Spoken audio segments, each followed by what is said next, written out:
सुकेश चंद्रशेखर, ये नाम शायद ही कोई होगा जिसने इसे नहीं सुना हो।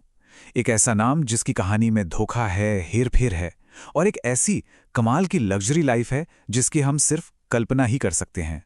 आज हम इसी कहानी की परतें खोलने वाले हैं। नमस्कार। तो आज हम बात करने वाले हैं सुकेश चंद्रशेखर के इस बेहद उलझे हुए केस के बारे में। देखिए, ये एक ऐसी कहानी है जो हमारे सिस्टम की कमजोरियों को तो दिखाती ही है, साथ ही ये भी बताती है कि इंसान का लालच, उसकी कोई सीमा नहीं होती। तो इस पूरी कहानी को हम 5 हिस्सों में समझेंगे। सबसे पहले बात करेंगे उसकी करोड़ों की गाड़ियों की नीलामी की, फिर देखेंगे कि वो एक ठग बना कैसे, उसके बाद जेल के अंदर से किए गए उसके सबसे बड़े स्कैम को समझेंगे, फिर उसके नेटवर्क में कौन कौन शामिल था वो देखेंगे और आखिर में इसका नतीजा क्या निकला। तो चलिए शुरू करते हैं और शुरुआत करेंगे चंद्रशेखर के अपराधों के सबसे ताज़ा और कह सकते हैं सबसे हाई प्रोफाइल नतीजे से। तो एक सवाल मन में आता है ना, कि जब कोई इतना बड़ा ठग पकड़ा जाता है तो उसकी इतनी सारी लग्जरी चीज़ों का होता क्या है, खासकर तब जब बात हो रही हो दुनिया की कुछ सबसे महंगी सुपर कारों की। एक नज़र जरा इन गाड़ियों की लिस्ट पर डालिए। Rolls Royce ghost, Ferrari 458 Italia, Lamborghini Aventador.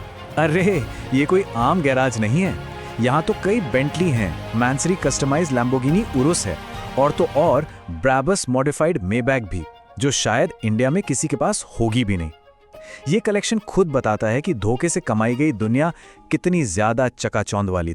लेकिन सवाल ये है कि सुकेश चंद्रशेखर यहां तक पहुंचा कैसे। चलिए थोड़ा पीछे चलते हैं और देखते हैं कि कैसे एक मामूली लड़के से वो एक शातिर मास्टरमाइंड बन गया। ये टाइमलाइन देखिए, ये बताती है कि वो कैसे धीरे धीरे इस दुनिया में बड़ा होता गया। जरा सोचिए, सिर्फ 17 साल की उम्र में पुलिस कमिश्नर का ही जाली लेटर बनवा लिया, फिर 2007 में हुई पहली गिरफ्तारी और 2017 में वो AIIDMK वाला 2 पत्ती रिश्वत केस, जिसके बाद से वो लगातार जेल में ही है। लेकिन असली कहानी तो अब शुरू होती है। सुकेश की कहानी का जो सबसे हैरान करने वाला हिस्सा है ना, वो ये है कि उसने अपना सबसे बड़ा कांड जेल के अंदर बैठकर किया। अब सवाल ये है कि ये हुआ कैसे।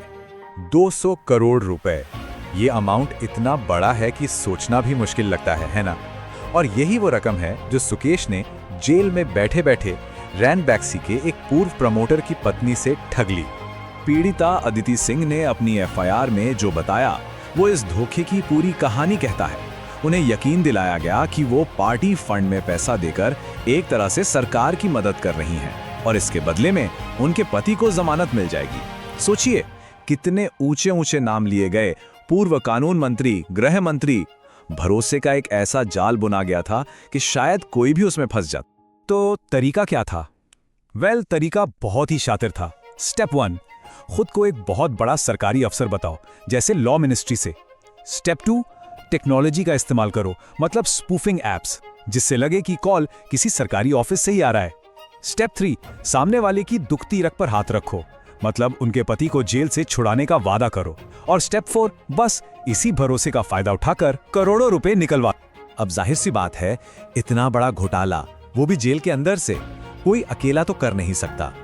सुकेश ने अपने आसपास एक पूरा नेटवर्क खड़ा कर रखा था और यही नेटवर्क इस पूरे ऑपरेशन को चलाने में उसकी मदद कर रहा था।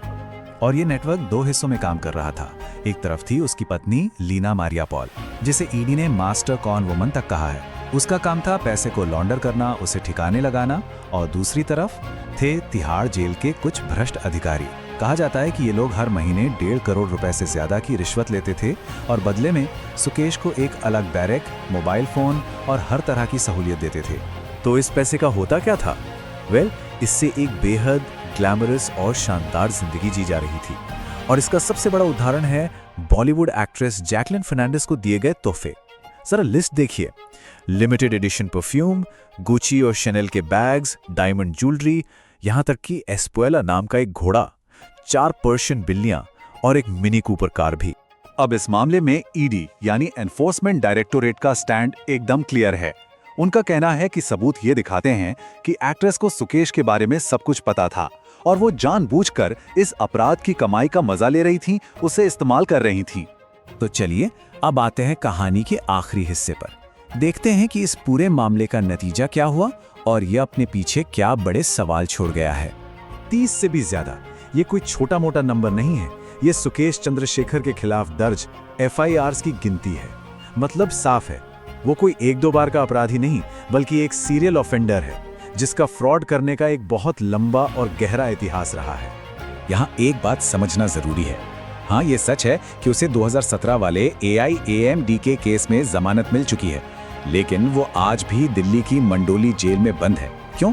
क्योंकि उसके खिलाफ वो 200 करोड़ की उगाही वाला केस और दूसरे कई मामले अभी भी चल रहे हैं। और आखिर में ये पूरा केस हमें एक बहुत बड़े सवाल के साथ छोड़ जाता है। अगर एक आदमी जेल के अंदर से सिस्टम की नाक के नीचे से देश का इतना बड़ा एक्सटॉर्शन रैकेट चला सकता है, तो असली कैदी कौन है? वो जो सलाहों के पीछे है, या फिर हमारा वो सिस्टम जो उसके हाथों की कठपुतली बन गया?